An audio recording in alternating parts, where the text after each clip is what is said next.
Dubai হোক কিংবা Colombo, tournament বদলে যায় কিন্তু খেলার ফলাফল একই থাকে। সূর্যকুমারদের জায়গায় এখানে হরমনপ্রীতরা। বিশ্বকাপের মঞ্চে তারা নেমেছিলেন পাকিস্তানের বিরুদ্ধে, কিন্তু 22 গজে ওয়াঘার দুপারের দুই দেশের দ্বন্দ্বে ফের জিতল ভারতীয় মহিলা দল।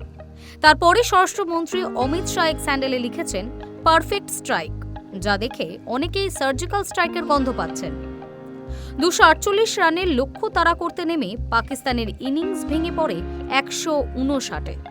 ভারত জয়ী 88 রানে। মহিলাদের ভারত পাক দ্বৈরথে উইমেন ইন ব্লুরা 12-0 ব্যবধানে এগিয়ে গেল। তারপর শাহী বার্তা পারফেক্ট স্ট্রাইক। মহিলাদের বিশ্বকাপে আজকের ম্যাচে আমাদের মহিলা দল আধিপত্য দেখিয়ে জিতেছে। দেশ তোমাদের নিয়ে গর্বিত। আগামী ম্যাচগুলোর জন্য শুভেচ্ছা।